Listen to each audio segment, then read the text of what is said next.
வணக்கம் மக்களே, நான் உங்கள் மிஸ்டர் திரைரசிகன் வந்திருக்கேன். இன்னைக்கு எந்த மாதிரி படம் எடுத்துட்டு வந்திருக்கேன்னா, உங்களுக்கு பிடிச்ச மாதிரியே நீங்க கமெண்ட்ல கேட்ட மாதிரியே ஒரு பயங்கரமான இந்தோனேஷியன் பேய் படத்தை தாங்க கொண்டு வந்திருக்கேன். ஸோ இந்த த்ரில்லிங்கான கதையை கேட்க எல்லாரும் ஹெட்செட்டை போட்டுக்கிட்டு ரெடி ஆயிக்கோங்க. இந்த கதையோட ஒன்லைனர் மட்டும் சொல்லிடுறேன். இந்த கதையில டான்சிங் வில்லேஜ் அப்படின்ற ஒரு பழமையான மலை கிராமத்தை தாங்க காட்டுவாங்க. இந்த கிராமம் டவுனை விட்டு ரொம்ப தூரம் தள்ளி இருக்கனால மோஸ்டா வெளியாட்கள் யாருமே இந்த கிராமத்துக்குள்ள வரமாட்டாங்க. அதே மாதிரி இந்த கிராமத்துல இருக்கவங்க வெளி உலகத்தோட டச்சில் இல்லாம தான் இருப்பாங்க. ஏன்னா அதுக்கு முக்கியமான காரணமே காலங்காலமா இந்த கிராமத்துல பத்ராவகி அப்படின்ற பேய் தான் ஒரு மிகப்பெரிய காரணமா இருக்கும். அந்த பேய் தான் இவங்களை ஆட்டி படைச்சிட்டு இருக்கும். அந்த பேய்க்கு பயந்து அந்த காட்டுக்குள்ள ஒரு குறிப்பிட்ட எல்லையை தாண்டி யாருமே போக மாட்டாங்க. அப்படி போகணும்னா வருஷத்துக்கு ஒரு தடவை மட்டும்தான் அந்த பேய் அனுமதிக்கும். இந்த மக்களுக்கு விருப்பமே இல்லைனாலும் அந்த எல்லைக்குள்ள கட்டாயமா போய் தான் ஆகணும். அதுவும் எதுக்குன்னா அந்த பேய்க்கு பலி கொடுக்க தான் போவாங்க. அப்படி என்னதான் பலி கேட்கணும், அது ஆடோ இல்ல மாடோ இல்ல கோழியோ இருக்காது. இந்த ஊர்ல இருக்கிற ஒரு கன்னி பெண்ணை தான் பலியா கேட்கும். அந்த பேய்க்கு பயந்து வேற வழியே இல்லாம பலி கொடுத்துட்டு இருப்பாங்க. சப்போஸ் அது கேட்கிற பொண்ணை கொடுக்காம விட்டாலோ இல்ல இந்த ஊரை விட்டு தப்பிச்சு போகணும்னு நினைச்சாலோ அந்த பேய் பயங்கரமா உக்கிரமாகி அப்புறம் இந்த கிராமத்துக்கு மிகப்பெரிய சாபத்தை கொடுத்து கொடூரமா நோய்வாய்ப்பட்டு துடி துடிச்சு செத்து போயிருவாங்க. இந்த கொடுமையை தாங்க முடியாத மக்கள் அந்த பத்ராவகியை கட்டுப்படுத்துறதுக்காக எல்லாரும் சேர்ந்து ஒரு பிளான் பண்றாங்க. இந்த கிராமத்துல என்ன நடந்துச்சு, இந்த மக்கள்லாம் விடுபட்டாங்களா இல்லையான்ற சஸ்பென்ஸோடயே இந்த கதை ஆரம்பிக்குது. அப்புறம் இந்த வீடியோக்குள்ள போறதுக்கு முன்னாடி உங்க எல்லாருக்குமே ஒரு மிகப்பெரிய நன்றியை சொல்லிக்கிறேன். இந்த தேங்க்ஸ் எதுக்குன்னா, நான் கடைசியா போட்ட வீடியோக்கு நிறைய பேர் செம ரெஸ்பான்ஸ் கொடுத்தீங்க. நிறைய புது புது சப்ஸ்கிரைபர்ஸ் வந்திருக்கீங்க. ஸோ புதுசா வந்த சப்ஸ்கிரைபர் எல்லாருக்குமே ஒரு பெரிய ஹாய் சொல்லிக்கிறேன். இந்த அளவுக்கு நீங்க சப்போர்ட் பண்ணுவீங்கன்னு நான் கொஞ்சம் கூட நினைச்சு பார்க்கல. இதுக்கு மேலேயும் இதே மாதிரி சப்போர்ட் பண்ணுவீங்கன்னு நான் நம்புறேன். அதே மாதிரி இன்னைக்கும் நம்ம சேனலுக்கு புதுசா யாராவது வந்திருக்கீங்கன்னா கண்டிப்பா சப்ஸ்கிரைப் பண்ணி வச்சுக்கோங்க. ஏன்னா நம்ம சேனல்ல அடுத்தடுத்து போடக்கூடிய வீடியோஸ்லாம் நீங்க யாருமே பார்க்காத வித்தியாசமான இந்தோனேஷியன் பேய் படங்களா வரப்போகுது. அதை மிஸ் பண்ணாம பார்க்கணும்னா இப்பவே சப்ஸ்கிரைப் பண்ணி அந்த பெல் ஐக்கானை ஆல்ல போட்டு வச்சுக்கோங்க. அப்போதான் நீங்களும் மிஸ் பண்ணாம பார்ப்பீங்க. சரி வாங்க வீடியோக்குள்ள போகலாம். இந்த கதை ஆரம்பிக்கிறதே 1955 தாங்க ஆரம்பிக்குது. அந்த டான்சிங் வில்லேஜ் தான் காட்டுறாங்க. அந்த வருஷத்துல ஒரு நாள் வந்துருச்சு. மக்கள் அந்த எல்லையும் கடந்து போயிட்டாங்க. ஸோ இன்னைக்கு தான் அந்த பத்ராவகி பலி எடுத்துக்க போகுது. அதோட மண்டபத்துல தான் இந்த ஊரை சேர்ந்த 9 கன்னி பெண்களை ஆட வைப்பாங்க. சப்போஸ் அதுல ஏதாவது ஒரு பொண்ணுக்கு ஆட தெரியலனா கூட சைட்ல வாசிக்கிறாங்கல்ல, அந்த சத்தத்தை கேட்ட உடனே எல்லாரும் மயங்கி தன்னால ஆட ஆரம்பிச்சிருவாங்க. இப்படியே முழுக்க முழுக்க அந்த ரிச்சுவலோட கட்டுப்பாட்டுக்குள்ளேயும் போயிருவாங்க. தோ கீழே உட்கார்ந்து இருக்காங்கல்ல, இந்த லேடியோட பேரு புத்ரி. இவங்க தான் இந்த வில்லேஜோட ஹெட்டாவும் இருப்பாங்க. ஒரு சின்ன காலியான பெட்டியை வச்சுட்டு அந்த பேயை அழைக்க ஆரம்பிக்கிறாங்க. வா பத்ராவகி, வந்து உன்னோட பலியை எடுத்துக்கோ. உன் பலியை எடுத்துக்கிட்டு என் மக்களை நிம்மதியா வாழ விடுன்னு சொல்லி கூப்பிடுறாங்க. கொஞ்ச நேரம் அழைப்புக்கு அப்புறம் திடீர்னு ஒவ்வொரு பொண்ணா மயங்கி மயங்கி கீழே விழுகிறாங்க. அப்படி விழுந்த பொண்ணுங்கள்லாம் எழுப்பி கேட்டா அவங்களுக்கு எதுவுமே ஞாபகம் இல்லைன்னு தான் சொல்லுவாங்க. இதே மாதிரி 9 பொண்ணுங்கள்ல 8 பொண்ணுங்க மயங்கி விழுந்துட்டாங்க. அப்படின்னா எல்லாத்தையும் அந்த பேய் ரிஜெக்ட் பண்ணிருச்சுன்னு அர்த்தம். கடைசியா எந்த பொண்ணு ஆடிட்டு இருப்பாளோ அந்த பொண்ணு தான் செலக்ட் பண்ணிருக்கோம். அதுவும் இந்த பொண்ணு யாருன்னா இந்த ஊர் தலைவி இருக்காங்கல்ல, இவங்களோட 2வது மகளை தான் செலக்ட் பண்ணிருக்கோம். அந்த லேடிக்கும் நல்லா தெரியும். கடைசியா அவங்க பொண்ணை அழுதபடியே பார்த்துட்டு இருக்கும்போது பின்னாடி இருக்க எம்டி பாக்ஸ்ல ஒரு சத்தம் கேக்குது. அதாவது அந்த பாக்ஸ் ஆட்டோமேட்டிக்கா க்ளோஸ் ஆயிருக்கும். அதுக்கு என்ன அர்த்தம்னா இந்த பொண்ணை செலக்ட் பண்ணதுக்கான அடையாளமா இருக்கும். அந்த சின்ன பாக்ஸ்குள்ள அந்த பத்ராவகி ஒரு வெள்ளி காப்பை வர வச்சிருது. உடனே அந்த தலைவி என்ன பண்றாங்கன்னா, இதை உங்ககிட்ட திருப்பி கொடுத்தாதானே எங்க பொண்ணுங்களை பலி கேட்ப, இதுவே கடைசியா இருக்கட்டும்னு அந்த காப்பை எடுத்துக்கிட்டு வேகமா ஓடி போறாங்க. அவங்களோட இன்னொரு பொண்ணு இருக்கால, அந்த பொண்ணோட பேரு இங்கிரி. அவகிட்ட அந்த பாக்ஸை கொடுத்து, இந்தாமா இங்கிரி, இந்த காப்பை எடுத்துக்கோ. இந்த ஊரை விட்டு எவ்வளவு சீக்கிரமா போக முடியுமோ போயிரு. திரும்பவும் இந்த ஊர் பக்கமே வந்துடாத, எங்கேயாச்சும் கண் காணாத இடத்துக்கு போயிரு அப்படின்னு அனுப்பி விடுறாங்க. ஆனா அந்த பொண்ணுக்கு அம்மாவை பிரிஞ்சு போகவே மனசு இல்ல. இங்க பாருமா, இங்க என்ன நடக்குதுன்னு தெரியுமில்ல, எங்களை பத்தி கவலைப்படாத, இந்த ஊர் மக்கள் தான் முக்கியம், பையுத்துவனை கூட்டிட்டு போவாரு, எப்படியாவது இந்த ஊரோட எல்லைக்கு போயிரு அப்படின்னு சொல்லி அனுப்பி வச்சிடறாங்க. அது பயங்கரமான காடா இருக்கனால இந்த குறிப்பிட்ட நாள்ல நிறைய தீய சக்திகள்லாம் நடமாடிட்டு இருக்கும். ஒரு சோளக்காட்டு வழியா போகும்போது இந்த காப்பு எடுத்துட்டு போறாங்கன்னு தெரிஞ்சதும் எல்லா ஆவிங்களும் அவங்கள துரத்த ஆரம்பிச்சிருது. பயத்து இருந்துட்டு, இங்க பாரு இங்கிரி, என்ன ஆனாலும் சரி திரும்பி மட்டும் பார்க்காத, இந்த ஆவிங்கள நான் பாத்துக்கிறேன், நீ எப்படியாவது தப்பிச்சு போயிருன்னு சொன்னதும் அவளும் ஓடி போயிடுறா. அந்த ஆவிங்களாம் பயத்தை நோக்கி வேகமா வந்துட்டு இருக்கோம். இந்த ஆளும் ஒரு மாதிரி உரும்பல் சத்தத்தோடைய அதுங்க கிட்ட சண்டை போடுற மாதிரி ரெடியா நிக்கிறாரு. அப்படியே கட் பண்ணா இன்னொரு பக்கம் இங்கிரி காட்டு வழியா ஓடி போயிட்டு இருக்கும்போது தடுக்கி கீழே விழுந்ததுல பயங்கரமா அடிபட்டுருது. அந்த காப்பு கீழே விழுந்துருது. அதை கையில எடுத்த உடனே அவ பின்னாடி ஜல்லு ஜல்லுன்னு ஏதோ சத்தம் கேக்குது. கரெக்டா அந்த பத்ராவையும் வந்துருச்சு. அது என்னோட பொருள்மா, என்கிட்ட திருப்பி கொடுத்துருமான்னு ஒரு மாதிரி சாதுவா தான் கேக்குது. ஆனாலும் இங்கிரி இருந்துட்டு நான் தரமாட்டேன்னு சொல்லிட்டு தலை தெறிக்க ஓடி போயிடுறா. இந்த பேயும் பின்னாடி தான் போயிட்டு இருக்கும். ஒரு கட்டத்துல இங்கிரி அந்த ஊரோட எல்லையும் கடந்து போயிடுறா. அந்த பேயாலையும் ஊர் எல்லையும் தாண்ட முடியாது. அதனால இங்கிரியும் அது பிடிக்க முடியல. அந்த கோவத்திலேயே ஆக்ரோஷமா என்னோட பொருளை திருப்பி கொடுத்துருன்னு சொல்லி பயங்கரமா கத்துறதோட காமிச்சு இந்த சீனும் முடியுது. இந்த சம்பவம்லாம் முடிஞ்சு 25 வருஷத்துக்கு அப்புறம் காட்டுறாங்க. ஒரு காட்டு பாதை வழியா ஒரு டவுன் பஸ் போயிட்டு இருக்கோம். இந்த பஸ்ல தான் இந்த படத்தோட ஹீரோ, ஹீரோயின், அப்புறம் ஹீரோவோட இன்னொரு ஃப்ரெண்டு, இப்படி இவங்க 3 பேரும் சிட்டில இருந்து பல நாட்கள் டிராவல் பண்ணி இப்போ ஒரு கிராமத்தை நோக்கி போயிட்டு இருக்காங்க. இப்படி நீண்ட நாள் பயணத்துக்கு பிறகு ஒரு வழியா அந்த கிராமத்துக்கு வந்து சேர்ந்துடுறாங்க.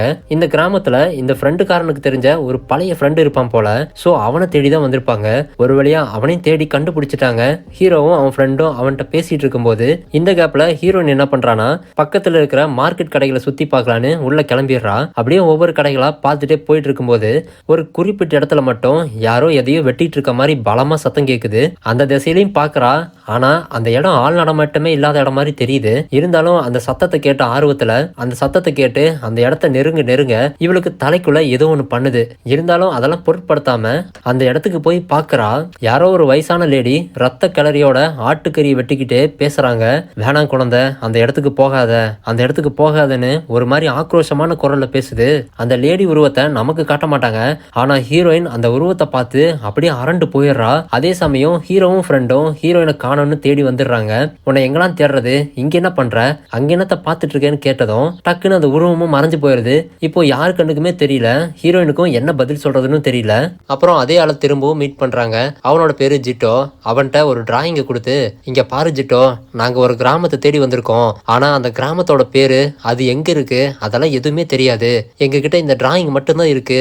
இந்த மாதிரி என்ட்ரன்ஸ் எந்த கிராமத்துல இருக்குன்னு கேக்குறாங்க.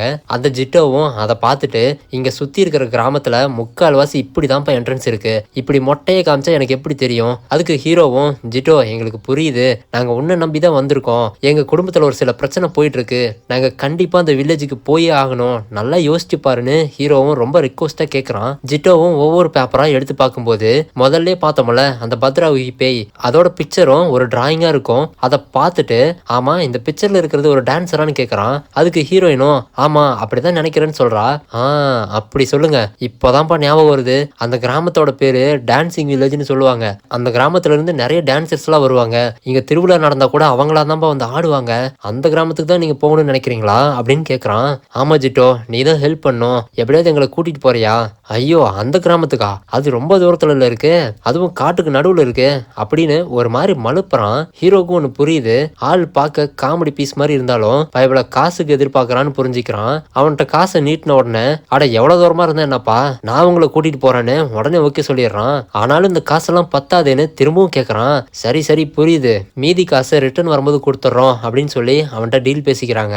அப்புறம் ஒரு வண்டி அரேஞ்ச் பண்ணி அந்த கிராமத்துக்கும் வந்துட்டாங்க. அப்போ அந்த வண்டியோட டிரைவர், இதுக்கு மேல வண்டி போகாது, இதுக்கு மேல நடந்துதான் போகணும்னு சொல்லிடுறான். இவங்களுக்கும் வேற வழி இல்ல, அப்படியே நடக்க ஆரம்பிக்கிறாங்க. கொஞ்ச தூரம் நடந்து வந்ததுல ஒரு பாலத்தையும் பாக்குறாங்க. இந்த பாலத்தோட என்ட்ரன்ஸ்லயே 2 பக்கமும் படையல் வச்சிருக்கிறதையும் கவனிக்கிறாங்க.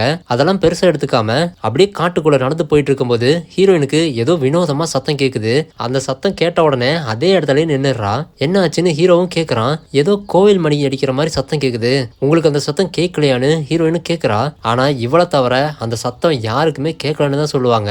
ஹீரோயினுக்கு ஒன்றும் புரியல, என்ன நமக்கு மட்டும் ஏதோ வினோதமா நடக்குது அப்படின்னு யோசிச்சுட்டு அவ பாட்டிக்கு நடந்து போயிடுறா. ஆனா அந்த சத்தம் இவளுக்கு மட்டும் எப்படி கேட்டிருக்குன்னு பார்த்தா, அந்த பத்ராவுகி சைட்ல நின்று இவளே பார்த்துட்டு இருக்கோம். அந்த பேய் தான் ஹீரோயினுக்கு மட்டும் அந்த சத்தத்தை கேட்க வச்சிருக்கு. அப்புறம் திரும்பவும் நடக்க ஆரம்பிச்சு கரெக்டா அதே கிராமத்துக்கு வந்து சேர்ந்துடுறாங்க. அங்க டான்ஸ் பிராக்டிஸ் பண்ணிட்டு இருக்கிற பொண்ணுங்களையும் பார்த்துட்டு, ரைட்டு நம்ம கரெக்டான இடத்துக்கு தான் வந்திருக்கோம், ஆனா இங்க யாரை மீட் பண்றதுன்னு தெரியல. அப்படியே அந்த ஊருக்குள்ள நடந்து போயிட்டு இருக்கும்போது இந்த கிராமத்துல இருக்கவங்க எல்லாம் நோட் பண்ணீங்கன்னா தெரியும், இப்படி புதுசா 4 பேர் வந்திருக்காங்கன்றது கூட யாருமே பார்க்கவும் மாட்டாங்க, சுத்தமா கண்டுக்கவும் மாட்டாங்க. அப்படி இருக்கிற ஒரு லேடி கிட்ட போய், ஏங்க ஒரு நிமிஷம், நாங்க வெளியூர்ல இருந்து வந்திருக்கோம், இந்த ஊரோட தலைவரை பார்க்கணும், அவங்க எங்க இருக்காங்கன்னு சொல்ல முடியுமான்னு கேக்குறான். அதுக்கு அந்த லேடியும், இந்த ஊர்ல தலைவர்லாம் இல்லப்பா, புத்ரி அப்படின்ற தலைவி தான் இருந்தாங்க. பட் அவங்களும் இப்போ உயிரோடு இல்லை, அவங்களும் இறந்து பல வருஷம் ஆச்சு. சரி அதெல்லாம் இருக்கட்டும், நீங்களாம் யாரு, எதுக்காக வந்திருக்கீங்கன்னு கேட்குறாங்க. அதுக்கெல்லாம் பதில் சொல்லாமல் ஹீரோயின் முன்னாடி வந்து ஊர் தலைமையில தான் யாரும் இல்லைன்னு சொல்கிறீங்க, இந்த ஊர்லேயே பெரியவங்க யாராவது இருப்பாங்கல்ல, அவங்க எங்கே இருக்காங்கன்னு சொல்லுங்க அப்படின்னு கேட்குறா. அதுக்கு அந்த லேடியும் ஆமாம் ஆமாம் அப்படியே ஒருத்தர் இருக்காரு, அவர் பேர் பயூத்து, ஆனால் அவர் இப்போ ஊரில் இல்லைம்மா, திரும்ப எப்போ வருவார்னு எனக்கு தெரியாதுமா அப்படின்னு சொல்லிட்டு போயிடுவாங்க. ஸ்டார்டிங் சீனில் ஊர் தலைவி காமிச்சிருப்பாங்கல்ல புத்ரி, அவங்க இறந்து போயிட்டாங்க போல. அதுக்கப்புறம் ஊர்லேயே பெரிய மனுஷன் அந்த பயூத்து தான், அவரும் இன்னும் உயிரோட தான் இருப்பார் போல. அவங்கள பற்றி தான் அந்த லேடி இப்போ சொல்லிட்டு போகிறாங்க. இப்போ இந்த 4 பேருக்கும் என்ன பண்றதுன்னே தெரியல.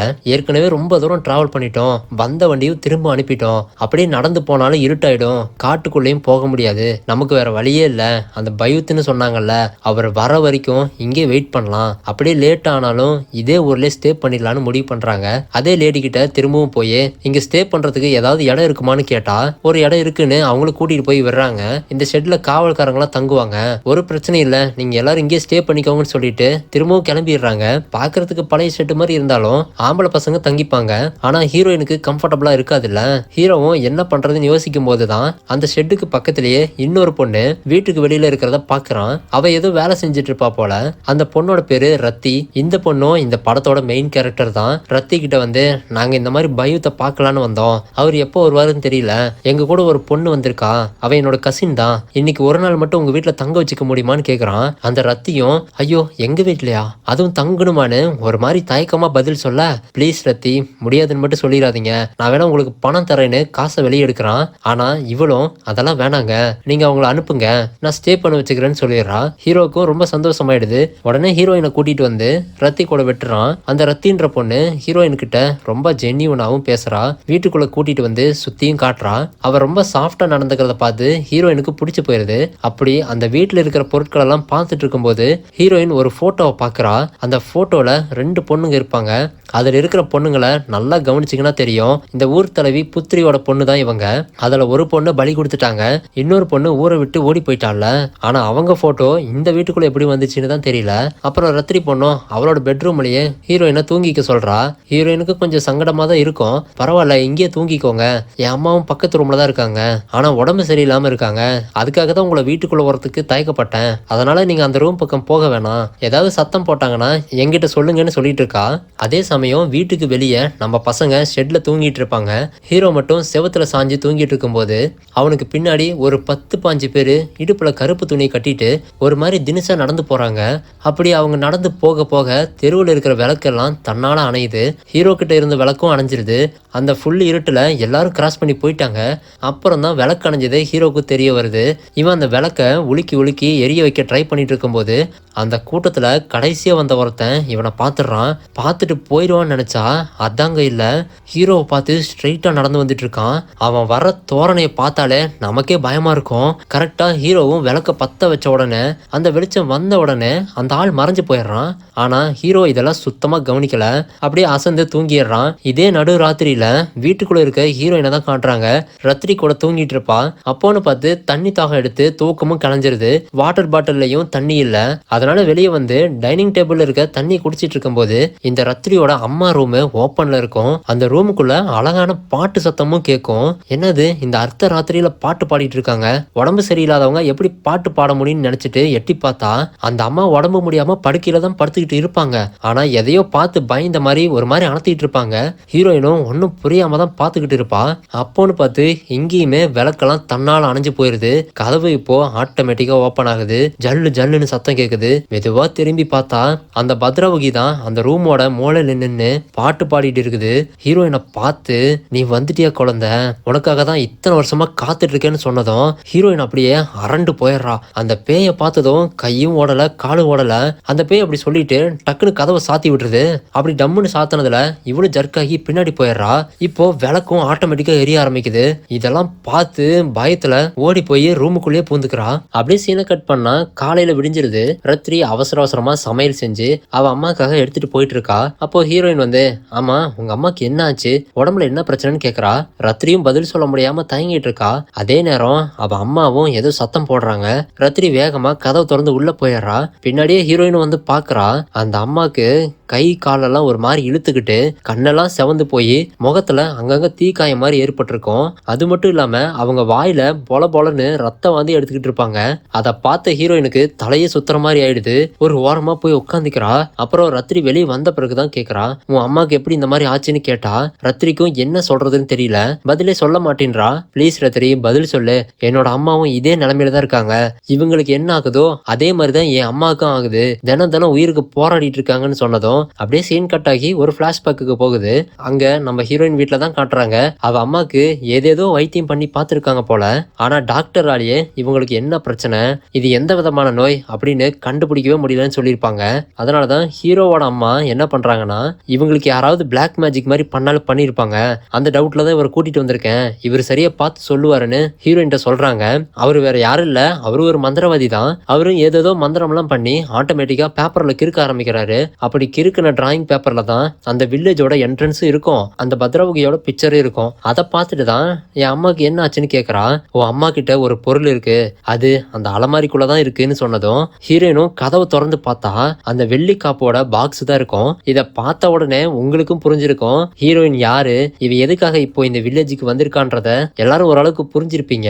அப்புறம் அந்த மந்திரவாதி சொல்றாரு, உன்னோட அம்மா இந்த வெள்ளி காப்பை ஒரு கிராமத்துல இருந்து எடுத்துட்டு வந்துட்டாங்க, அந்த கிராமம் வடக்கு திசையில இருக்கு, அது ரொம்ப தூரத்துல இருக்கு, எப்படியாவது இந்த பொருள் அங்க கொண்டு போய் சேர்த்திருங்க, அப்பதான் உன் அம்மாவோட உயிரை காப்பாற்ற முடியும்னு சொல்லியிருப்பாரு. அதுக்கப்புறம் தான் ஹீரோயின் ஹீரோவை கூட்டிட்டு இந்த வில்லேஜுக்கு வந்திருப்பா. திரும்பவும் சீன் கட் ஆகி பிரசன்ட்ல காட்டுறாங்க. ஹீரோயின் பிளாஷ்பேக் கேட்டு ரத்ரி இப்பதான் ஒன்னொன்னா சொல்ல ஆரம்பிக்கிறா. என் அம்மா நல்லா தான் இருந்தாங்க, திடீர்னு என்னாச்சுன்னு தெரியல, இந்த ஒரு வாரமா தான் ரொம்ப மோசமான நிலைமைக்கு போயிட்டாங்க, எனக்கும் என்ன பண்றதுன்னு தெரியலன்னு புலம்பிட்டு இருக்கா. ஹீரோயின் அதே பாக்ஸ் எடுத்துட்டு வந்து அந்த காப்பை காமிச்சதும் ரத்ரிக்கும் அது என்ன பொருள்னே தெரியல. நம்ம ரெண்டு பேத்துக்கு ஏதோ சம்பந்தம் இருக்குன்னு நினைக்கிறேன், இந்த பொருளுக்கு சொந்தக்காரங்க கிட்ட இதை ஒப்படைச்சிட்டா நம்ம அம்மா அங்க சரியாயிடுவாங்கன்னு ஹீரோயின் சொல்றா. அதுக்கு ரத்ரியும், அப்படின்னா நீங்க தேடி வந்த இடம் இந்த இடம் இல்ல, இங்க பக்கத்துல இன்னொரு கிராமம் இருக்கு, ஆனா அது தடை செய்யப்பட்ட இடம், நாங்க யாருமே அங்க போக கூடாதுன்னு சொல்லியிருக்காங்க, அப்ப என்னதான் பண்றது, எப்படி அங்க போறதுன்னு கேக்குறா. எனக்கும் தெரியல, அந்த பயூத் கிட்ட கேட்டா மட்டும்தான் தெரியும் அப்படின்னு ரத்ரியும் சொல்லிட்டு இருக்கும்போது ஹீரோவும் வந்துடுறான். ஹீரோயினை பார்த்து, ஏன் ஒரு மாதிரி இருக்க, நைட்ல சரியா தூங்கலையான்னு கேக்குறான். ஆமா நான் சரியாவே தூங்கல, நேற்று நைட்டு ஒரு விஷயத்த பார்த்தேன், அதை சொன்னா நீ எப்படி எடுத்துப்பனே தெரியல, அதுவும் இல்லாம இந்த வில்லேஜை பத்தி ரத்ரி மூலியமா ஒரு சில விஷயங்களையும் தெரிஞ்சுக்கிட்டேன், இப்போதைக்கு இங்க பேச வேணாம், நான் அப்புறமா சொல்றேன், முதல்ல நம்ம எல்லாரும் போய் ஃப்ரெஷ் ஆயிட்டு வரலான்னு இந்த பேச்சை இதோட நிறுத்திடுறாங்க.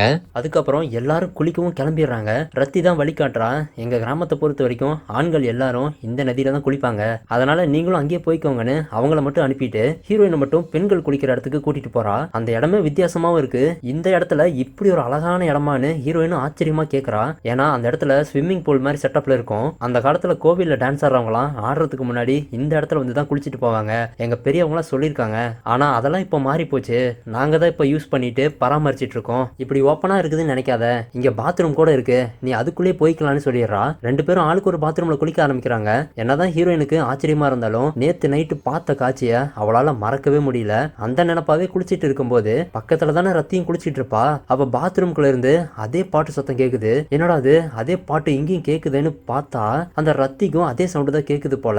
அவளும் எதையோ பார்த்துட்டு நிக்கிற மாதிரி இருக்கும். அப்படி ஹீரோயின் அவளை பார்த்துட்டு இருக்கிற நேரம் அவளுக்கு பின்னாடி தண்ணி தொட்டில ஒரு பெரிய பாம்பு நீந்தி போயிட்டு இருக்கும். அது போகும்போது டப்பாவை தள்ளி விட்டு போயிருது. ஹீரோயினும் அந்த பாம்பை கவனிக்கல. ஆனா ஏதோ ஒன்னு சரியில்லைன்னு தோணிருச்சு. வேக வேகமா குளிச்சுட்டு வெளியே வந்து ரத்திய கூப்பிட்டா அவ எந்த ரிப்ளையும் பண்ணல. அப்படியே திரும்பி பார்த்தா அவ அந்த குளத்துக்குள்ள நின்னுட்டு அதே பாட்டை பாடிக்கிட்டு, ஏன் தயக்கப்படுற, இது எவ்வளவு புனிதமான தண்ணி தெரியுமா, கூச்சப்படாம தண்ணிக்குள்ள இறங்குமான்னு சொன்னதும் ஹீரோயினும் ஒரு மாதிரி பதட்டமா தான் இறங்குறா. அதுக்கு ஏத்த மாதிரியே அந்த ரத்தியும் அதே பாட்டை பாடிக்கிட்டு இவ பக்கத்துல வந்து ஏதோ வினோதமாவும் நடந்துக்கிறா. ஆமா அது என்ன பாட்டு, அதுக்கு என்ன அர்த்தம்னு ஹீரோயின் கேக்குறா. அதுவா, இந்த பாட்டு யாரு சத்தியத்தை மீறி நடந்துக்கிறாங்களோ அவங்கள பத்தி பாடுற பாட்டு அப்படின்னு சொல்லிக்கிட்டு பின்னாடி போய் மறைஞ்சிடறா. அடுத்த செகண்டே இந்த சைட்ல இருந்து அந்த பத்ராவகி வெளியில வருது. ஆனா நீ அந்த சத்தியத்தை மீற மாட்டில்ல, அந்த காப்பை என்கிட்ட திருப்பி கொடுத்துருவல்ல அப்படின்னு சொல்லிட்டு மறைஞ்சு போயிருது. அவளுக்கு பின்னாடி யார் வந்தாங்கன்னு தெரிஞ்சு போச்சு. அப்படி நடுங்கிட்டு டக்குன்னு பின்னாடி திரும்பி பார்த்தா யாருமே இருக்க மாட்டாங்க. திடீர்னு தண்ணிக்குள்ள ஏகப்பட்ட பாம்பெல்லாம் வர ஆரம்பிச்சிருது. அதுவும் இல்லாம ஏதோ ஒண்ணு இவளை தண்ணிக்குள்ளே இழுத்துட்டு போய் விடவே மாட்டேங்குது. அவளும் வெளியே வர ட்ரை பண்றா. அதுல இந்த பாம்புங்களும் இவளை உரசிட்டு போயிட்டு இருக்குங்க. இத்தனை பாம்புக்கு நடுவுல மாட்டிக்கிட்டு தவிச்சிட்டு இருக்கும்போது கரெக்டா ரத்தி வந்து இவளை காப்பாத்திடுறா. இவ்வளவு நேரம் எங்க போனான்னு தெரியல. ரத்திய பார்க்கவும் ஏதோ பேய் அரைஞ்ச மாதிரி தான் இருப்பா. ஆனா இவ கண்ணுக்கு எந்த பாம்பும் தெரியல. அந்த இடத்த மட்டும் உடனே பயந்து ஓடிடுறாங்க. இன்னொரு பக்கம் இந்த பசங்களும் குளிச்சு முடிச்சிட்டு அந்த பயத்தோட வீட்டை தேடி போயிட்டு இருக்காங்க. அவரை இன்னைக்கே பார்த்துட்டா இன்னொரு நாள் தங்க வேண்டிய அவசியம் இல்லைல்ல, இன்னைக்கே ஊருக்கு போயிடலான்னு பேசிட்டு வந்துட்டு இருக்காங்க. அப்படி வரும்போது தெரியாதனமா சுடுகாட்டுக்குள்ள வந்துடுறாங்க. என்னடா அது சுடுகாடு மாதிரி இருக்கு, நம்ம வழி மாதிரி வந்துட்டோமா? உடனே ஜிட்டோவும் அந்த சுடுகாடை சுத்தி பார்த்துட்டு ஐயோ நம்ம வரக்கூடாத இடத்துக்கு வந்துட்டோம்டா, இது சாதாரண சுடுகாடு இல்ல, இந்த ஊர்ல யாரெல்லாம் அகால மரணம் அடைகிறாங்களோ அவங்கள மட்டும்தான் இங்க புதைப்பாங்க, அதுக்கு அடையாளமா தான் இப்படி கருப்பு துணி கட்டி வச்சிருப்பாங்க, நம்ம இங்க வந்திருக்கவே கூடாதுன்னு சொன்னதும் 3 பேரும் திருச்சி ஓடிடுறாங்க. அப்புறம் எப்படியோ ஊருக்குள்ள வந்து எல்லாருக்கிட்டையும் விசாரிச்சு அந்த பையத்தோட வீட்டையும் கண்டுபிடிச்சிடறாங்க. ஆனா பையத்து வீடு பூட்டி கிடக்குது. அப்படின்னா பையத்து இன்னும் வரலையா, அப்போ இன்னொரு நாள் இங்கேயே ஸ்டே பண்ணுமா அப்படின்னு பேசிக்கிட்டு பார்த்துட்டு இருக்காங்க. திடீர்னு இவங்களை யாரோ கல்லால் அடிக்கிறாங்க. இவங்க திருட வந்துட்டாங்கன்னு நினைச்சிட்டு ஒரு சின்ன பையன் உண்டிகால் வச்சு அடிக்கிறான். தம்பி நாங்கள திருடுங்க இல்லடா, பையத்தை பார்க்கலான்னு தான் வந்தோம், அவர் இன்னும் வரலையா, அவரை பார்க்க முடியாதான்னு கேட்கறாங்க. அப்பவும் நம்பாம அடிக்க தான் வரான். அப்புறம் 3 பேர் சேர்ந்து அவனை மிரட்டி விட்டு அங்கிருந்து கிளம்பிடுறாங்க. ஆனா அந்த பையன் என்ன பண்றானா, அவங்க பின்னாடி ஓடி வந்து சார் நில்லுங்க, நீங்க பையத்தை மீட் பண்றதுக்கு முன்னாடி அவரை பத்தி ஒரு விஷயத்த சொல்லிடுறேன். இவனுங்களும் ஆர்வமா கேக்குறாங்க. சார் அந்த பையத்துக்கு ஒரு பவர் இருக்கு, அவரு நினைச்சா ஒரு கருப்பு கலர் நாயா மாற முடியும் தெரியுமா, அந்த அளவுக்கு பவர் இருக்குன்னு சொன்னதும் அட போடா தம்பி இதுக்குதான் நிக்க சொன்னியா, சின்ன பிள்ளைத்தனமா பேசிட்டு இருக்க. சார் நான் உண்மைதான் சொல்றேன், ஏதாவது ஆபத்தான நேரம் வந்தா அவரோட கண்ணு சிவப்பு கலர்ல மாறிடுமா, அப்புறம் நாயா மாறி புயல் வேகத்துல ஓடுவாராமா. எங்க ஊர்ல எல்லாருமே சொல்லுவாங்க, அது எப்படா சாத்தியமாகும், எங்கேயாவது மனுஷங்க போய் நாயா மாறுவாங்களா, சும்மா இந்த மாதிரி கட்டுக்கதையெல்லாம் நம்பாதரா தம்பி அப்படின்ட்டு போயிடுறாங்க.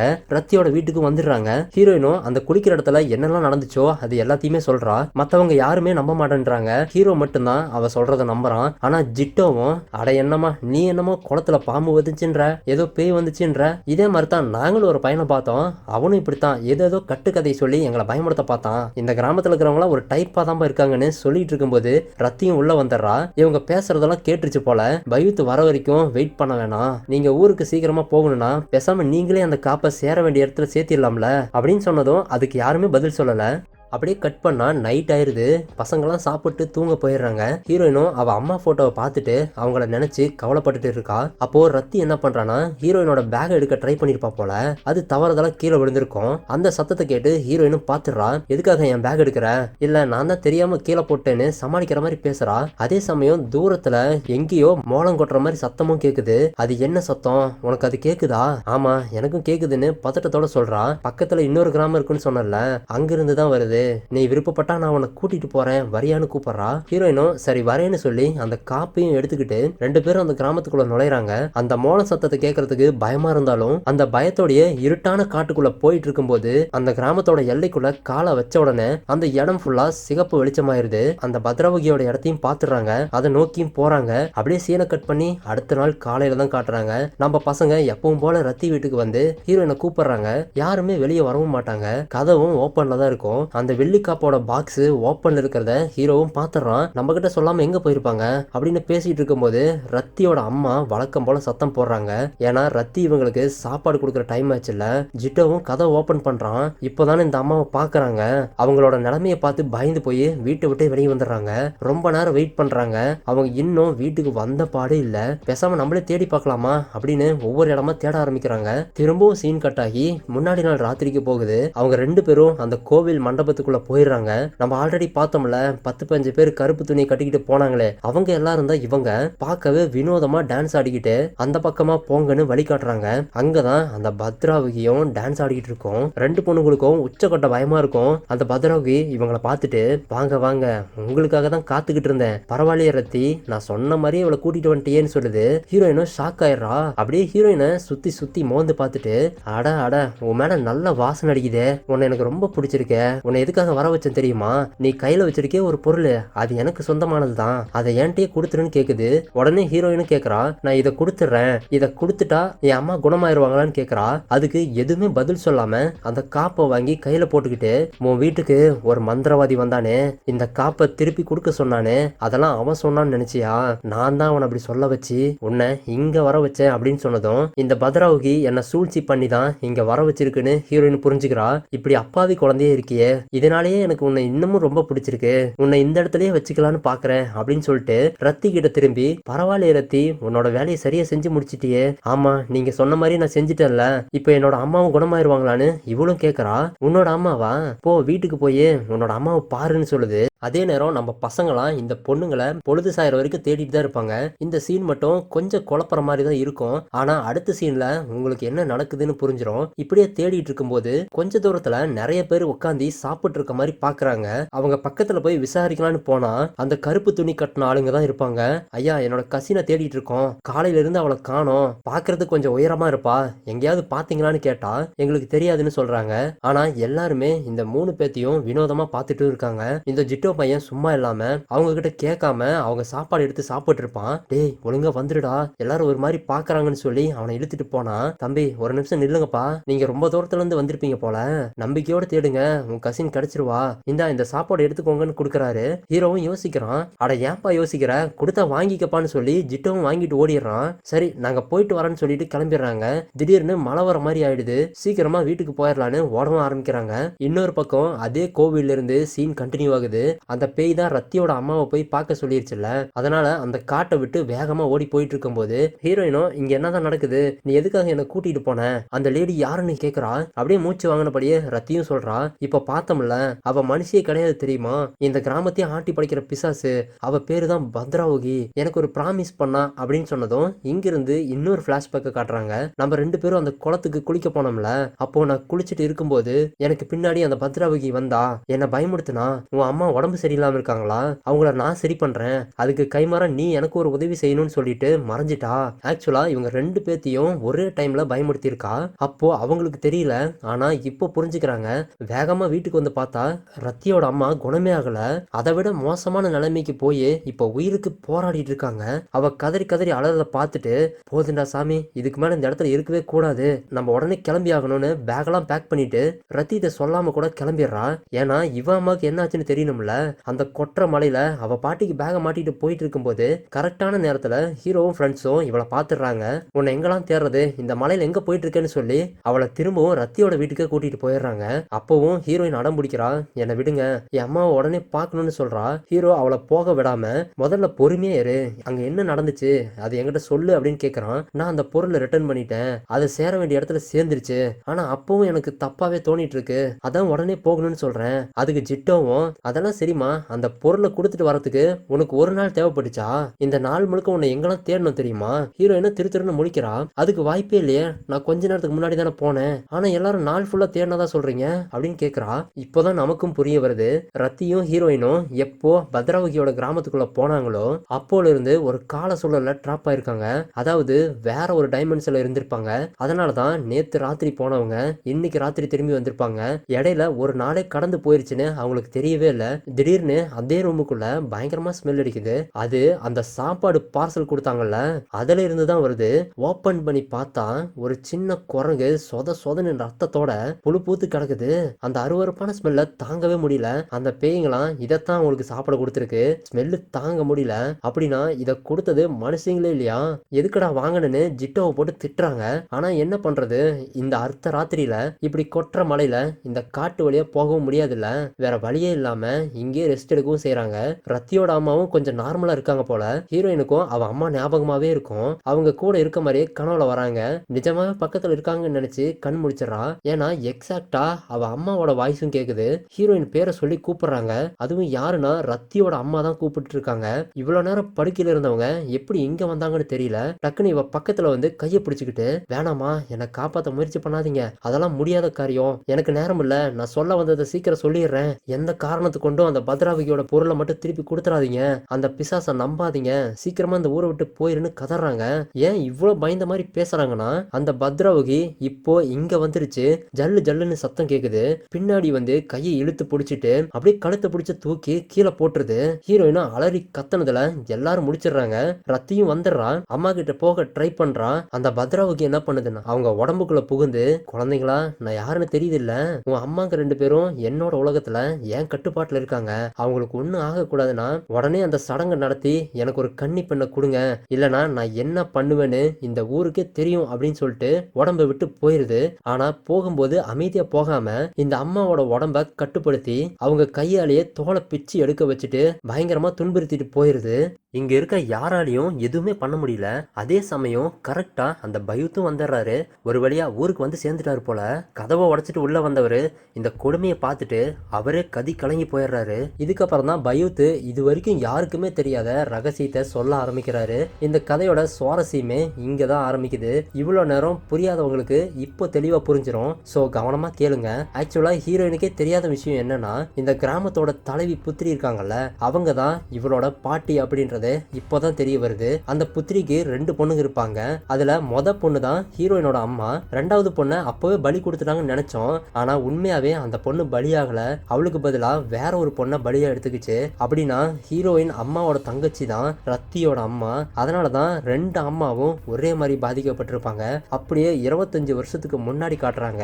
அந்த இளமையான காலத்துல ஹீரோயினோட அம்மா தான் நரபலிக்கு செலக்ட் ஆயிருப்பாங்க. ஆனா ரத்தியோட அம்மா தான் அக்காவுக்கு பதிலா நான் போறேன், அக்கா தான் படிச்சு பட்டம் வாங்கினவ, அதனால அவளுக்கு இந்த ஊர் உலகத்தை பத்தி தெரியும், அதனால இந்த ஊரை விட்டு அவளை அனுப்பிருங்கன்னு தன்னையே தியாகம் பண்ணிக்க ரெடி ஆயிடுறா. அவன் அம்மாக்கும் வேற வழியே தெரியல. இந்த பொண்ணு சரியாதான் சொல்றான்னு யோசிச்சு அவங்களும் ஒத்துக்கிறாங்க. எப்படி இருந்தாலும் அந்த பத்ராவுகி பலி எடுக்கிற நேரத்துல அவளுக்கு சக்தி கொடுக்கக்கூடிய இந்த காப்பை எடுத்துடலான்னு பிளான் பண்ணி அவங்க நினைச்ச மாதிரியே ஹீரோயினோட அம்மாட்ட கொடுத்து பயூத்தோட உதவியால எஸ்கேப் ஆயிருப்பாங்க. அப்போல இருந்து இப்போ வரைக்கும் அந்த பேயோட பிடியில இருந்து இந்த கிராமத்தோட மக்கள் எல்லாம் சுதந்திரமா இருப்பாங்க. இப்படியே 25 வருஷம் கடந்து போயிருது. அந்த பத்ரவகிக்கு எந்த ஒரு பலியும் கொடுக்காதனால அது ரொம்ப உக்கிரமாக்கி இவங்க குடும்பத்து மேல ஒரு ஏவலை ஏவி விட்டு அந்த புத்திரிக்கு பேய் பிடிக்க வச்சு கொடூரமா கொன்றுது. இதே சாபம் அடுத்தடுத்த பொண்ணுங்களுக்கும் பாதிச்சுட்டே இருக்கும். அதனாலதான் அவங்க இப்போ இந்த நிலைமையில இருக்காங்க. இதை கேட்ட ஹீரோயினும் என் அம்மாவுக்கு ஒன்னும் ஆகக்கூடாதுன்னா நான் என்ன பண்ணுன்னு கேக்குறா. அதுக்கு ஒரு சடங்கு பண்ணுன்னு சொல்லி அந்த பயூத்து 3 கருப்பு கோழி எடுத்துட்டு வந்து நான் பூஜை பண்ண ஆரம்பிச்சு வெளியே வர வரைக்கும் இந்த வீட்டை விட்டு யாரும் வெளியே போக கூடாது, ரூமுக்குள்ளேயே வரக்கூடாதுன்னு சொல்லிட்டு கதவை சாத்திக்கிறாரு. இப்படியே நைட்டு ஃபுல்லா பூஜை நடந்துட்டு இருக்குது. அப்படி நடந்துட்டு இருக்கும்போது ராத்திரி 2:30 மணிக்கு அப்போன்னு பார்த்து யாரோ கதவை தட்டுறாங்க. ஹீரோ திறக்கலான்னு போகும்போது டக்குன்னு பயூத்து வெளியே வந்து வேணாம் தம்பி கதவை திறக்காத, இந்த நேரத்துல யாராவது கதவை தட்டினாங்கன்னா அது பேய் பிசாசா மட்டும்தான் இருக்கும் அப்படின்னு சொல்லிட்டு அவரு மட்டும் வெளியே போய் பாக்குறாரு. அங்க இருட்டுல ஒரு பேய் உட்காந்துட்டு பச்சை கறியை சாப்பிட்டு இருக்கோம். அங்க ஒண்ணுதான் இருக்குன்னு பார்த்தா மின்னல் வெளிச்சத்துல அத்தனை பேய் சுத்தி நிக்கிறதையும் பாக்குறாரு. அப்படியே சீன் கட் பண்ணா காலையில விடிஞ்சிருது. ஊர் முழுக்க மரண ஓலம் கேக்குது. என்னன்னு பார்த்தா அங்க இருந்த ஆடு மாடு கோழி இப்படி அவங்க வளர்த்த எல்லா பிராணிகளும் கொடூரமா செத்து போய் கிடக்குதுங்க. அது மட்டும் இல்லாம அவங்க விதைச்ச பயிறு சோளம் இது எல்லாமே மொத்தமா கருகி வீணா போயிருச்சு. அந்த பெண்கள் குளிக்கிற இடத்துக்கும் போய் பாக்குறாங்க. அந்த குளத்துல இருக்கிற தண்ணி எல்லாம் வத்தி போய் அதுல ஏகப்பட்ட பாம்புகள்லாம் மேய்ஞ்சிக்கிட்டு இருக்கும். நம்ம பசங்களாம் பார்த்துட்டு பயந்தடிச்சு ஓடிடுறாங்க. ஆனா பயூத்து அப்படியே மெல்ல திரும்பி பாக்குறாரு. அந்த பத்ராவகி மறைஞ்சிருந்து இவரையே பார்த்துக்கிட்டு இருக்கோம். அப்படின்னா அது பலி கேக்குதுன்னு புரிஞ்சுக்கிறாரு. வேற வழியே இல்ல, சடங்கை நடத்தி ஆகணும்னு அடுத்த நாளே அந்த ஊர் மக்கள் எல்லாம் தயாராகிறாங்க. மூங்கில் கம்புகள்லாம் வச்சு ஏதோ இன்ஸ்ட்ருமெண்ட் மாதிரி செஞ்சு நம்ம பசங்கள்ட்டையும் கொடுத்துட்டு போறாங்க. டேய் அதை அப்படியே வச்சிரு, நம்ம இதுல தலையிடவே கூடாது, இப்படியே ஊருக்கு போயிடலான்னு ரெடி ஆயிட்டு இருக்காங்க. ஹீரோயின் மட்டும் அப்படி என்னதான் பண்றாங்கன்னு ஆர்வத்துல பார்க்க போறா. அங்க வரிசையா இளம் பெண்களை நிக்க வச்சு ஒவ்வொருத்தருக்கா காஃபி கொடுத்து குடிக்க சொல்றாங்க. அந்த டான்ஸுக்கான ஆரம்ப ரிச்சுவலை நடத்திட்டு இருக்காங்க. அதுல ரத்தியும் செலக்ட் ஆயிட்டா. இன்னொரு ஆள் பத்தலன்னு அந்த ஊர்ல இருக்கிற ஒரு பெரியவர் சொல்றாரு. உடனே ஹீரோயினும் வந்து அதை குடிச்சிட்டு செலக்ட் ஆயிடுறா. இதுல என்னப்பா லாஜிக் இருக்குன்னு கேட்டா அந்த காஃபி யாருக்கெல்லாம் இனிப்பா இருக்குதோ அவங்க மட்டும் தான் செலக்ட் ஆயிருப்பாங்கன்னு அர்த்தம். அப்படி செலக்ட் ஆகாதவங்களுக்கு பயங்கர துவர்ப்பா இருக்கும். அதை ஹீரோவும் குடிச்சு பார்த்து கன்ஃபார்ம் பண்ணிடுறான். இது என்ன பைத்தியக்காரத்தனமா இருக்குன்றான். தம்பி உனக்கு இதை பத்திலாம் ஒன்றும் தெரியாது, இந்த சடங்கு பண்றதுக்கு மொத்தமா 7 பேர் தேவைப்படுவாங்க, இப்போ தேவையான பொண்ணுங்க வந்துட்டாங்க, இனிமேல் உன்னால ஒன்றும் பண்ண முடியாதுன்னு சொல்லிடுறாரு. அன்னைக்கு ராத்திரியே எல்லாரும் கவலையோட உட்காந்துட்டு இருக்காங்க. ஆனா ஹீரோக்கு தான் ஹீரோயின் அனுப்பவே மனசு இல்ல. ஏன்னா அந்த சடங்கு நடத்துறவங்களும் அதுல கலந்துக்கிறவங்களும் மட்டும்தான் அந்த இடத்துக்கு போக முடியும். தூரத்துல இருந்து பார்க்கலாம்னா கூட அவங்க விடமாட்டாங்க. ஹீரோயினை போக வேணாம்னு தான் கன்வின்ஸ் பண்றான். இதனாலேயே அவங்க 2 பேத்துக்கும் ஒரு வாக்குவாதமே நடக்குது. என் அம்மாவை காப்பாத்த நான் போயே தீர்வேன்னு கத்திட்டு போயிடுறா. அடுத்த நாள் காலையில 7 பொண்ணுங்களையும் ஒரு வெள்ளை துணியை போட்டு கவர் பண்ணி எங்கேயோ கூட்டிட்டு போறாங்க. இந்த நிமிஷத்துல இருந்து சடங்கு ஸ்டார்ட் ஆயிருச்சு. இந்த விஷயம் தெரிஞ்ச உடனே இந்த ஊர் மக்கள் எல்லாருமே வீட்டுக்குள்ள ஓடி போய் கதவை மூடிக்கிறாங்க. இந்த சடங்கு முடிகிற வரைக்கும் யாருமே வீட்டை விட்டு வெளியே வந்துடவே கூடாது. ஏன்னா அந்த சமயத்துல தீய சக்திகளா நடமாடிட்டு இருக்கோம். அது பக்கத்துல நெருங்காம இருக்கணும்னா அவங்க ஒரு இன்ஸ்ட்ருமெண்ட் செஞ்சாங்கல்ல, அதை விடாம தட்டி தொட்டுக்கிட்டே இருக்கணும். இதுதான் இந்த சடங்கோட ரூல்ஸா இருக்கும். இந்த 7 பொண்ணுங்களையும் ஒரு பாதாள கிணத்துக்குள்ள கூட்டிட்டு போய் அவங்கள குளிப்பாட்டி தயார் பண்றாங்க. நம்மள யாரு சாக போறோமோ தெரியலையேன்னு எல்லாரும் அழுகுறாங்க. இப்படியே அவங்கள தயார் பண்ணி அந்த மண்டபத்துக்கும் கூட்டிட்டு போய் அங்க வரிசையா நிக்க வச்சு சடங்கு ஆரம்பிக்கிறாங்க. ஆனா ஹீரோயினும் அந்த அம்மா கிட்ட எனக்கு டான்ஸ்லாம் ஆட தெரியாதுன்னு சொல்ல, இந்த இலையை சாப்பிட்டு நான் சொல்ற மாதிரி பண்ணுங்க, எல்லாரும் முட்டி போட்டு நின்று உங்க ஷவலை மோந்து பாருங்கன்னு சொன்னதும் அதை எல்லாரும் மோந்து பாக்குறாங்க. அதை மோந்து பார்த்த உடனே ஒரு மாதிரி கிருகிருன்னு வந்து அந்த மோளம் அடிக்க அடிக்க தன்னால ஆட ஆரம்பிச்சிடுறாங்க. அவங்க கண்ணு கருவிலி எல்லாம் வெள்ளை கலர்ல மாறி அந்த பத்ராவதியோட உலகத்துக்கு போயிடுறாங்க. இப்போ அவங்களோட சேர்ந்து அந்த பேய்களோட அடிமைகளும் ஆடிட்டு இருப்பாங்க. இந்த பொண்ணுங்களாம் பயத்தோட ஆடிட்டு இருக்கும்போது கொஞ்ச நேரத்திலேயே 2-3 பொண்ணுங்க நிஜ உலகத்துல மயங்கி மயங்கி விழுகிறாங்க. இந்த ஆட்டம் நைட்டு வரைக்கும் கண்டினியூ ஆயிட்டே இருக்கும். அதுக்குள்ள எல்லா பொண்ணுங்களும் மயங்கி விழுந்துடுறாங்க. கடைசியா ஹீரோயினும் ரத்தியும் மட்டும்தான் பேலன்ஸ் இருப்பாங்க. நம்ம பயத்துக்கும் டவுட் வருது, எப்படி இவ்வளவு நேரம் ஆகியும் பத்ராவதி செலக்ட் பண்ணாம இருக்குன்னு யோசிக்கிறாரு. அங்க அந்த பேய் உலகத்துல அந்த பத்ராவதி இப்போதான் இவங்க 2 பேத்துக்கு முன்னாடி வந்து நிக்குது. எல்லாரும் மண்டிட்டு வணங்குறாங்க. ஹீரோயின் வந்து திரும்பவும் அதே மாதிரி பேசுது, உன்னை எனக்கு ரொம்ப பிடிச்சிருக்கு, என் கூட இருந்துக்கிறியான்னு கேக்குது. ஹீரோயினும் முடியவே முடியாதுன்னு சொல்லிடுறா. அப்படி சொன்ன உடனே அவன் மட்டும் மயங்கி விழுந்துடுறா. பயூத் அவளை எழுப்பி என்னம்மா பார்த்தேன்னு கேக்குறாரு. நான் பத்ராவதி தான் பார்த்தேன் அப்படின்னு சொல்ல முடியாம சொல்லிட்டு இருக்கா. அடுத்த செகண்டே கண்ணெல்லாம் வெள்ளையா மாறி திரும்பவும் எழுந்து ஆட ஆரம்பிச்சிடறா. இப்படி மயங்கி விழுந்த பொண்ணுங்க திரும்பி எழுந்து ஆடினதா சரித்திரமே இல்லையே, இது வழக்கத்துக்கு மாறா இருக்கு, ஏதோ ஒண்ணு சரியில்லை, இந்த சடங்குல ஏதோ தப்பு இருக்குன்னு யோசிச்சு அவங்க முகத்துல வெள்ளை துணியை போட்டு மூடிடுறாங்க. அப்படி மூடின உடனே இந்த ஆவிங்க உலகத்துல இருந்து அவங்க மறைஞ்சிடறாங்க. உடனே அவங்க கை காலை கட்டி ஒரு ஸ்ட்ரக்சர்ல போட்டு வீட்டுக்கு தூக்கிட்டு போயிடுறாங்க. ஆனா அங்க போனாலும் அவங்க ஆடுறத நிப்பாட்டவே இல்லை, ஒரு மாதிரி நெளிஞ்சிட்டே தான் இருப்பாங்க. பார்த்தா அவங்க இன்னும் அந்த மாய உலகத்துல இருந்து வெளியே வரல. நம்ம ஹீரோயினை காட்டுறாங்க, அவ இன்னும் அந்த மாய உலகத்துல தான் மாட்டிக்கிட்டு இருக்கா. அங்க இருக்க பேய் பிசாசுங்களாம் எங்க கூட இருந்துருங்கன்னு கையை பிடிச்சி கேட்டுட்டு இருக்கு. இந்த பக்கம் நிஜ உலகத்துல வீட்டுக்கு வெளியில புயல் வேகத்துல காத்தடிக்கிறதுனால கதவு ஆட்டோமேட்டிக்கா திறந்துக்குது. அதை எப்படியாவது க்ளோஸ் பண்ணிடலான்னு கதவு கிட்ட போனா மொத்த பிசாசுங்களும் அவங்க வீட்டையே பார்த்துட்டு நிக்கிறத பார்த்து அரண்டு போய் கதவை மூடிக்கிறாங்க. அங்க பேய் உலகத்துல அந்த பத்ராவதி ஹீரோயினை கண்டுபிடிச்சிடறா. அந்த இடத்துக்கும் இதுக்கு முன்னாடி பலியா வாங்கின பெண்களை அங்க வர வச்சு இவளை சுத்தி வளைச்சிடுறாங்க. அந்த பத்ராவதியும் நீ இங்கேயே இந்த உலகத்திலே இருந்துரு, இல்லனா அவங்க 2 பேத்தையும் கொன்னுருவேன் அப்படின்னு மிரட்டுது. அங்க ரத்தியும் அம்மா வந்து ஆடிட்டு இருப்பாங்க. ஹீரோயினும் இங்க இருக்கவே மாட்டேன்னு சொல்லி அடம் பிடிக்கிறா. இவ என்ன சொன்னாலும் கேட்கவே மாட்டேன்றான்னு உடனே இவளோட அம்மாவை வர வச்சிருது. அவ அம்மாவும் வந்து சொல்றாங்க, செல்லம் அவ சொல்றதெல்லாம் நம்பாத, அவளுக்கு தேவைப்படுறது ஒரு பொண்ணோட உயிர் மட்டும்தான், அது என்னோட உயிரா இருக்கட்டும், தயவு செஞ்சு அவ பேச்சை நம்பி ஏமாந்துடாதீங்கன்னு சொல்றாங்க. அதை கேட்ட பத்ராவதி செம்மையா கடுப்பாயிடுறா. உடனே அவ சக்தியை பயன்படுத்தி அந்த அம்மாவோட கைய தாறுமாறா உடைச்சு விட்டுறா. இத பார்த்த ஹீரோயின் எதுவுமே பண்ண முடியாம தவிச்சுக்கிட்டு இருக்கா. அதே சமயம் இங்க நிஜ உலகத்துல ஹீரோயின் உடம்பு ஜில்லுன்னு ஆயிட்டே வருது. அப்படின்னா அவ உயிர் கொஞ்சம் கொஞ்சமா போயிட்டே இருக்குன்னு அர்த்தம். இத பார்த்த பயூத் இவ அந்த பேயோட கண்ட்ரோல்ல மாட்டிக்கிட்டான்னு சொல்றாரு. நம்ம பசங்களும் பதறாங்க, ஏதாவது பண்ணி காப்பாத்துங்கன்னு சொல்றாங்க. நீங்களாம் இங்கே இருங்கன்னு சொல்லிட்டு பக்கத்துல இருக்கிற ரூமுக்குள்ள போறாரு. அவரு போன கொஞ்ச நேரத்திலேயே ஒரு நாயோட உரும்பல் சத்தம் பயங்கரமா கேக்குது. நம்ம பசங்களாம் திருன்னு முழிக்கிறாங்க. சட்டுன்னு அந்த கதவு திறக்க வெளியில இருக்கிற சேரு டேபிள்லாம் தன்னால கீழே விழுகுது. ஏதோ ஒரு கண்ணுக்கே தெரியாத மிருகம் அவங்கள வேகமா கடந்து போற மாதிரியும் தெரியுது. இப்பதான் நம்ம பசங்க நம்புறாங்க, அன்னைக்கு அந்த சின்ன பையன் சொன்ன மாதிரியே பயூத் உண்மையாவே நாய் உலகத்துக்கு மாறி படு வேகத்துல கதவு திறந்துட்டு போறாரு. அந்த பேய் உலகத்துக்குள்ளேயும் போயிட்டாரு போல. அந்த பத்ராவதி ஹீரோயினை பிடிச்சு வச்சு மிரட்டிட்டு இருக்கும்போது பயங்கரமா நாய் குலைக்கிற சத்தம் கேக்குது. எல்லாரும் ஒரு செகண்ட் டிஸ்ட்ராக்ட் ஆயிடுறாங்க. அந்த கேப்ல பயூத் அவரோட பவரை யூஸ் பண்ணி ஹீரோயினை மட்டும் எப்படியோ இந்த உலகத்துக்குள்ள கொண்டு வந்துடுறாரு. ஆனா ஹீரோயினோட அம்மா இவளுக்காக தான் உயிரே விட்டுறாங்க. அதே சமயம் ஹீரோயின் தப்பிச்சிட்டாலேன்ற கோவத்துல அந்த பத்ராவதி ரத்தியோட உயிரை பலியை எடுத்துக்குது. பாவம் கொடூரமா செத்து போயிடுறா. கூடவே அவ அம்மாவும் செத்து போயிடுறாங்க. பயூத்தும் இந்த உலகத்துக்கே வந்துடுறாரு. அப்படி வரும்போது அந்த காப்பையும் திருடிட்டு வந்துடுறாரு. இதுக்கு மேல எக்காரணத்து கொண்டும் அந்த பத்ராவதி கைக்கு இந்த காப்பு போகவே கூடாதுன்னு அவரே சேஃபா வச்சுக்கலான்னு முடிவு பண்ணிடுறாரு. நம்ம ஹீரோயினையும் பத்திரமா ஊரை விட்டு அனுப்பி விட்டுறாரு. ஊருக்கு வந்த ஹீரோயினும் அவ அம்மா இறந்து கிடக்கிறத பார்த்து கட்டி பிடிச்சி கதறி அழுகிறா.